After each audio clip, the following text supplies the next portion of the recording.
The Seattle skyline overlooks us here at the futuristic superspeedway racing facility known as Armory Digital Superspeedway. We welcome you inside this racetrack just outside of Seattle, Washington, as we are getting set to start the season here at Armory Digital with the Armory Digital Duels, which will set the field for the season opener, the RRN 130. Hi, folks, I'm Cody Sill, and alongside me for the call for tonight's races, it will be Zack Tafelski. Zack, I'll let you take it away here. Boy, oh boy, how excited I am. I know how excited you are. And we finally made it. We're going to kick off the official preseason tonight for the highly anticipated season ahead. And tonight we got none other than the duels here at Armory Digital. Right now, we are set to be getting duel number 1 here shortly going. And this will set up the inside row. But before we get into that, let's just kind of go over what to expect from the duels. So overall, we had initial time trials that we'll put up on the screen right now to show you. Ethan won the initial poll, and that's why he's the leader of Duel 1 here to start. And these initial time trials will set the duels. Every odd number is in this duel right here, duel number 1 for the inside line positions. And every even number is battling in duel number 2 for the outside starter positions. Now the way the poll is determined is whoever wins duel number 1, duel number 2, whichever one of them had the better time trial in the initial time trials, is the inside pole sitter, and then the other one's the outside pole sitter. And what an exciting night it's going to be. These drivers will not hold back, I can tell you that. They are looking to race just as hard as you might see them race in the big race here soon. Yeah, no doubt here, and I think the one thing that we should expect here, although these races are quite short, I don't think it should. I don't think the action, like you said, is going to be anything other than fantastic. These drivers know that they don't have a long time to get to up front, so they know they got to get up front and get up there quickly if they want to be a pole sitter for the RN 130. Yeah, let me tell you what, if Ethan goes out and he wins this duel, he knows he's going to be sitting on the pole no matter what, because he's already got the fastest time. If he wins the duel, that means no matter who wins duel number 2, they will have to be second to him. So we'll see how Ethan performs. We'll see how any driver performs. Anyone could win this duel. All right, before we get into the race here, let's get into your starting lineup for the first duel. Here in row number 1, in the number 42 Bowers Chevrolet, it is Ethan, and alongside him, in the number 45 Advanced Auto Parts Dodge, it is going to be Stephen Collin. In row number 2, here in the 55 Jersey Mike's Toyota, it is going to be Link Hamilton, and the number 30 Budweiser Ford is going to be Adam Reed. Number 4 Astro Chevrolet is Josh Williamson, and number 21 Oracle Toyota is Maraka Amaya. And number 29 Snap-on Toyota is Mitchell Collins, and number 92 Fastenal Dodge is Leah Pearson. And the number 17 Hype Energy Pontiac, it'll be Colby Jackson. And in the number 62 AAA Insurance Ford, it will be Shane Williams. And the number 50 Pennzoil Dodge, David Johnson. And the number 28 U-Haul Pontiac, it will be Drake Goslin. And the number 73 JBL Dodge is Clint Buchanan. And number 38 STP Toyota is Logan Williams. And the number 27 Oakley Dodge is Nicholas Buttomlick. And the number 40 Sirius XM Pontiac is Alsani Boyroad. And the number 41 AC Delco Pontiac, it'll be Josh Odebray. And in the number 5 Portable Cable, or Porter Cable Ford, it will be Tyler Montel. In the number 60 in TT Data Chevrolet, it'll be Cole Darcy. And then the number 44 XPO Logistics Chevrolet, it'll be Ryan Friction. Rounding out the field of duel number 1, number 15 Amsoil Ford is Kurt Cover. And that's in the trackside for the command. Drivers, start your engine.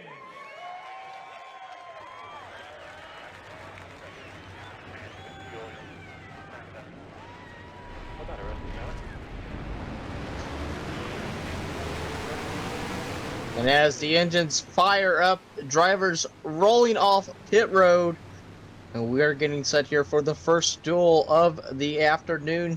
First of 2 duels, both 15 laps. And speaking of how many laps, let's go into the track facts real quick. This is a 2.6 mile super speedway, just a tad bit shorter than Talladega.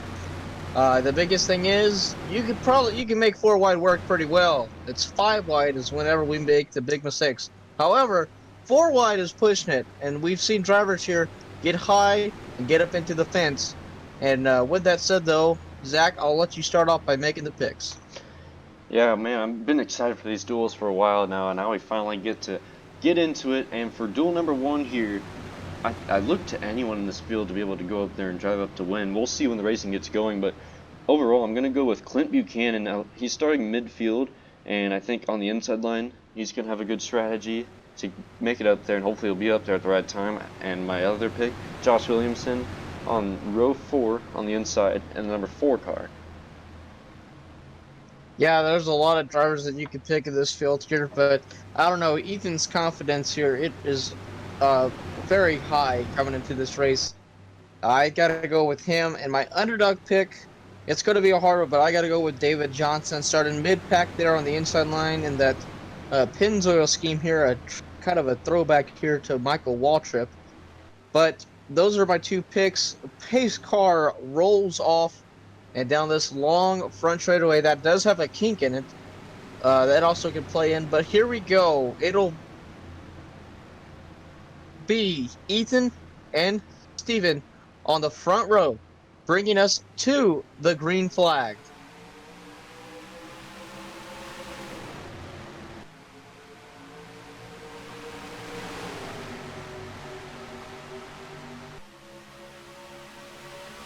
As they run off into turn number 1 here, it's the inside line here that breaks up a little bit in the back. Ethan, though, got a big boost of momentum, and he is off to the races, pulling way ahead of Steven on the outside, and is going to drag Link to his back bumper as they roll down the backstretch. I should mention what you see there in turn 1 and 2 is a little kink straightaway halfway through that turn in between 1 and 2, and that is a unique thing to this racetrack here, and a lot of times it could cause issues for drivers if they aren't careful. That might be something to watch as the duel goes on here as they head off turn 4, Link Hamilton to the helm, and we're just getting a early dose of the type of racing we come here to expect. Yeah, just 21 drivers here, and 21 drivers may not sound like a lot here, but here action gets right up in your face, and these drivers are going to be right on each other this entire heat, or this entire duel. Now, Josh Williamson goes to the lead here, and David Johnson wasting no time. He's already up to second now. Some 3-wide working in the back, however, mainly 2 wide through the field. Yeah, this is early on here, but we do expect, I expect at least, we might see a glimpse of some 4-wide racing as the field races on here. Look at Boyro get to the bottom under Drake Goslin out of nowhere. He's working that inside line, trying to make up through the field as he heads into the top 5 now. And they're starting to push nearly 4 wide behind him, but right now they're sticking 3 wide. Yeah, and Boyro here is actually going to lead that charge here. Tyler Montelvin decided to go with him, and that may be a good choice here. Here comes the 29 of Mitchell Collins. Been quiet this speed week, however, wasting no time, wants to get out in front. And here we go, looking behind him. That is Steven way up high, maybe into the wall. Fence. And I hope that didn't cause too much issues for him. It does not look like initially, but it's going to cause him just that slight momentum loss. And he's going to be stuck on that outside as they're 4 wide once they get ahead of him. We're going to stick with the aerial coverage here. A great view of the racing pack here. Yeah, here and racing all through the field here. Adam Reed got pushed to the back quickly, so did Stephen Collin. But right now, it is the number 29 of Mitchell Collins in the lead, trying to hold off those 2 lanes here. As what a move there by Josh Williamson to go to the outside. As we're watching this 4 wide, they're leaning on each other big time here into the first turn. Back up front, it's Alcini Boyro to the lead, taken away from Mitchell Collins and Will Parrish, or no, excuse me, it's Tyler Montelvin behind him in the 5, will lead it. And there's Kurt Cover. Remember, he started dead last, and he's just an example of you can go from anywhere in this pack to the lead. But it looks like Ryan Friction to the bottom will make it 4 wide. That's for 3rd as they battle for the lead ahead. Man, what a sequence we have through 3 and 4. Yeah, Friction here, I felt like he had to run and didn't want to waste it here, almost going down below that blue line down there. and is actually going to make his way all the way up to the front of the field. Maybe if he could get a push from that 73 of Clint Buchanan. Boy, oh boy, Friction was 13th last time by. This time by, he's going for the lead just past the start-finish line. Wow. Yeah, I mean, the race pace here is unbelievable. And as we just said a few laps ago, it was about two wide through most of the field. Now, most of the field around 3 wide here. Friction here trying to hold on to the lead. And I don't know if he can here, as that inside lane's going to get a big run as Buchanan and Goslin working fantastic together. And there's Cole Darcy also. We know that these 15-lap duels will go away before you know it. Well, this time by, it will be 10 to go. Yeah, and the drivers here in duel number 2 here are watching intently, I gotta say, because they want to learn as much as possible. They have not really seen groups like this in the practices or anything, so this is take as many notes as possible. That's probably the best thing about being in duel number 2, because you don't have to. You can take notes and then apply that to your race to do better, and we'll see if that's going to be applied here in the second duel. Right now, though, Drake Goslin right now leading it. But Cole Darcy will make it short-lived for him, as it seems everyone's lead are at this racetrack. This racetrack, I think, is one of the hardest racetracks on the schedule to hold a lead at. The super speedway racing here is unlike any other, and it is unmatched. You see constant passing everywhere in the field, and the lead pack is no exception up front. Not at all here. Here comes Colby Jackson. Adam Reed working his way back up from the back. What a run he had. Big it run. Is going to make up, I don't know how many positions there. I'd say about 3 to or maybe even 5 here as he went flying into turn number 1. Man, you saw Mitchell Collins. It looked like he kind of clipped the apron here, and he's lucky to hold on to that car. I mentioned that earlier. That straightaway in 1 and 2, it could cause issues for the drivers. They aren't careful there, and Mitchell Collins maybe nearly lost it there, but he's back going, racing on the inside line. Yeah, the number 92, I haven't talked too much about him this duel so far. That's Leah Pearson. He's already working up now behind Adam Reed, going for even more position, maybe even going for 3 wide for second. Not going to be able to do it as Adam Reed shuts the door on him. Leah Pearson will be right there, though, nonetheless, so he can stay on the inside. It's hard to block all the lanes here, as I just mentioned. There comes Ethan working his way back up to the front here after not having the best of starts here. But honestly, here, it's not about where you are on the start of this race here, because you could fall to the back and you're going to make your way back up somehow, just because that's how this racing works here. You're just going to be on a conveyor belt. If you can get on that inside line, you're going to go right back to the front, and that's exactly what he's doing here. Meanwhile, maybe a 3rd line, a 4th line maybe even trying to start up here with the number 29 on Mitchell Collins, and they're not going to get enough steam, and actually this is going to kind of die out there as Ethan and also Leah block them. David Johnson down low. You see that a lot here, I think. Drivers will make that move. If they feel they have the run and they want to do it, they will dive down low, and it makes a 4-wide situation out of nowhere. We just saw Shane Williams do that along with Josh Williams in the 4, but now they're back 3-wide racing, but I don't expect we're going to stay 3-wide much longer. I mean, in the back right here, they're going to go 4-wide, it looks like. Yeah, that's for the last position. I don't think starting position matters too much. Obviously, it would always be great to know that you were the first ever driver to be the pole sitter in the first race of this series. And Ethan had it for a split second, but Mitchell Collins right back up front here. And he's actually the one driver that seems to be the strongest here, actually staying out in front and keeping the lead here. As here comes Maraka Maya up into 2nd place. Yeah, let me tell you, I've seen a couple races here before at this facility, Armory Digital. The super speedway racing almost seems like a game of just cat and mouse and being at the right place at the right time. It's almost hard to control your destiny here and what happens to you. It's mainly just being in the right place on the right time, and the right time is that checkered flag on the last lap. We saw earlier Friction made it from 13th to 2nd on 1 lap, and anything could happen here on the last lap. We've seen it before, crazy finishes at this racetrack. I wouldn't be surprised to see more crazy finishes here in just the duels tonight. Yeah, no matter what league it is that's running here, it's always fantastic racing. Shane Williams now looking up front, and here comes Nicholas Buttalick, and he is right now trying to push Shane here. He got a little loose there through that kink on the front stretch. Was able to keep it going, much like Mitchell Collins had earlier. As we still see more four-wide racing there in the back. I am surprised, though, they have kept this race green so far. Yeah, I think we came here to expect to talk about earlier. The drivers will race aggressive. Believe it or not, with the duel, they will race as aggressive as you might see in a race because they will all make the field.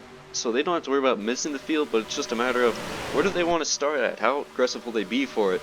Well, all this race, we've seen every driver's not hold back, and we've seen just about all the drivers in this duel have been able to rotate up front and rotate around the field here. Yeah, and here comes Friction working right back up front. These drivers here only have a handful of laps remaining here. Drake Goslin working on the inside here with Alcini Boiro, and he is pushing him big time here, and they are going to make up a lot of positions through the turns on the backstretch now. I'll mention very quickly here, the fuel runs for this racetrack are too long for this duel to need to pit in this duel. We will not see anyone need to pit here in this 15-lap run, as Ryan Friction is trying to hold off the lead, Buttonlick up top, and they are pretty dead even off of 4. Here's Drake Goslin in the 28. Yeah, Goslin here, he got that big push from Alcini, and they're going to maybe go for the lead here. Yes, they are here. Drake saw a run, saw an opening. Friction actually wanted to go up high to block Buttonlick, but he wasn't able to. Now Drake's under pressure from Alcini as we see Tyler Montelvin up maybe into the fence. We saw Boiro do this earlier in the race. He seems to like making those unexpected moves down low, and if it will benefit him, he's going to go for it right now, trying to complete that pass for the lead, but closely behind. He's got a pack of cars right there with him. Will he be able to hold this position? Well, he's so far so good here. Adam Reed had a big run, and he was able to block it. And then you have Kurt Cover, who's worked his way from the back. He's also trying to make a move, as you see Ethan's falling all the way to the back here. But remember, just because you win this heat doesn't mean that you are going to be the pole sitter. It's going to be the times that determine. However, if you do win this duel, you are guaranteed that front spot. With just 2 laps remaining, now it's go time. Yeah, we know these duels are quicker than you expect. Well, you just mentioned it's 2 to go. This time by, we're going to see the white, and we will see where these finishing positions will turn out for the overall starting positions of the big race.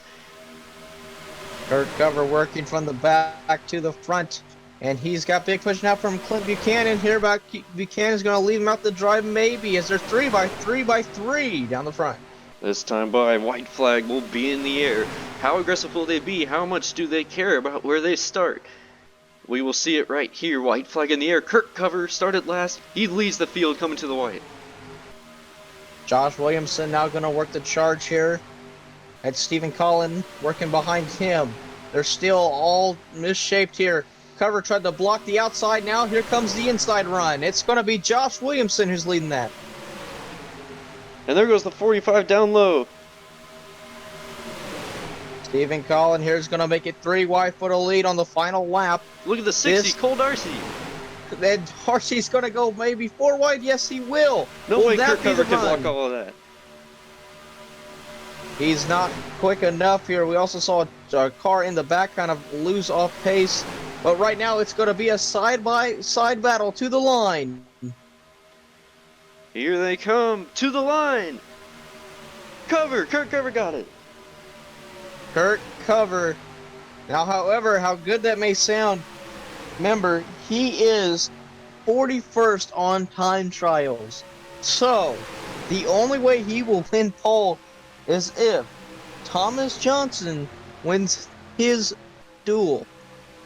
So right now, Kurt Cover could probably bank on starting second. Yeah, nonetheless, that's a big improvement for Kurt Cover to go out and win this race. He's making a change from starting in the back 2 positions to starting for sure in the front 2 positions on the front row. No doubt here. Cole Darcy had a run, but just couldn't get it done. That was David Johnson, who was the driver here who fell back at the end there. He was not able to get, it looks like he will have to, I don't know if an engine had an issue or something, but he will have to start in the rear of this race. But it's Kurt Cover, who comes away with the win in duel number 1. We will make the transition here quickly to duel number 2. You're watching RRN, and we will be back shortly with coverage of duel 2 coming up. You're listening to RRN, the Rex Racing Network. We welcome you back live to Armory Digital Super Speedway here for duel number 2 to set the field for the RRN 130. The next set of 21 cars are set up on pit road and ready to set the outside starting positions. And before we get that underway, though, let's get into your starting lineup for duel number 2. In row number 1, in the number 52 Skykick Ford, it is on Antonio Dawson.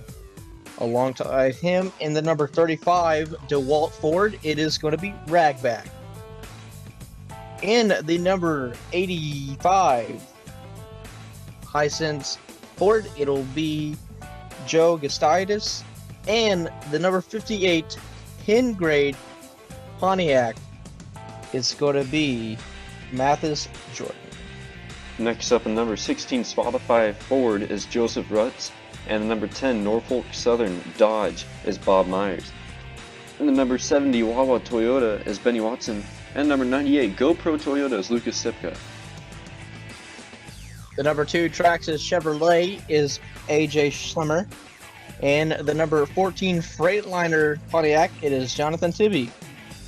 And the number 87 Orbitz Toyota, it is Derek Smith. And in the number 36 Zaxby's Dodge, Chris Mack. And the number 81 Coca-Cola Caffeine-Free Ford is Happy Monroe, and the number 9 Raytheon Ford is Will Parrish. And the number 54 Synops Dodge is Marcus Vanderlee, and the number 20 Repsol Chevrolet is Charlie Davenport. The number 66 Deca Ford is going to be Tyler Sage. And the number 39 Dirt Devil Toyota is going to be Vince Carter. The number 1 Peace T Pontiac is Mick Jones. And in the number 11 Popeyes Toyota, it is going to be Bob Zien. Rounding out the field, in the number 19 Hitachi Power Tools Chevrolet is Thomas Johnson. Now let's send it trackside for the command. Drivers, start your engines.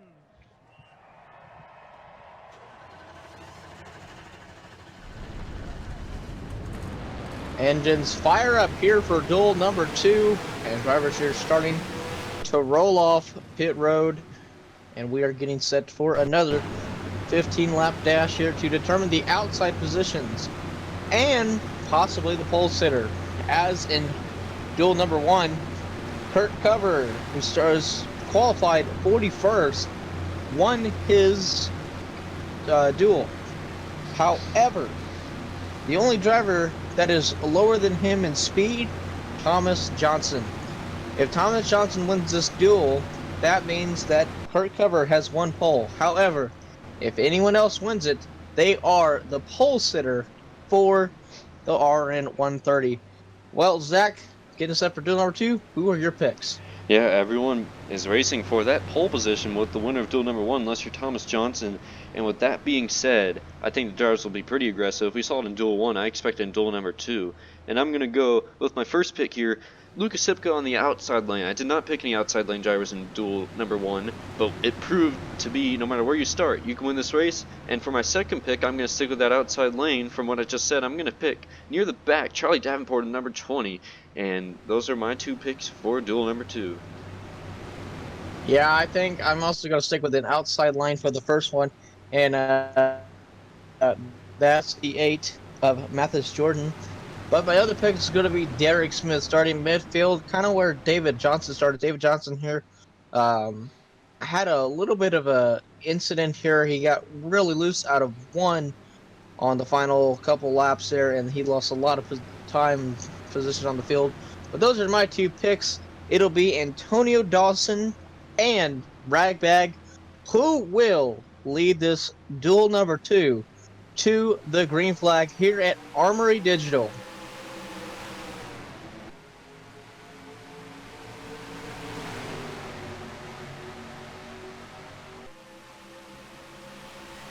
And right off the bat here, as they roll into turn number 1 here, inside lane already kind of maneuvering. That was Benny Watson who pulled low and already making it 3 wide in some positions. Actually, other drivers pulled out of line too, but now they kind of get a little bit settled out as they head down the backstretch. The question we were kind of wondering is, will duel number 2 be similar to duel number 1, or will it be different in the fact that it is more aggressive or less aggressive? Well, we're going to have to see over the course of these next 15 laps. Sprint to the finish here, and into turn 3 it is Joe Gostitis heading for the lead from Antonio Dawson, and they are already stretching 3 wide throughout the pack behind him. Yeah, Gostitis here wasted 0 time here. Here comes Joseph Rutz also here to the inside. He will get a big push from Slimmer in the number 2 machine, and also Derek Smith behind him also pushing hard.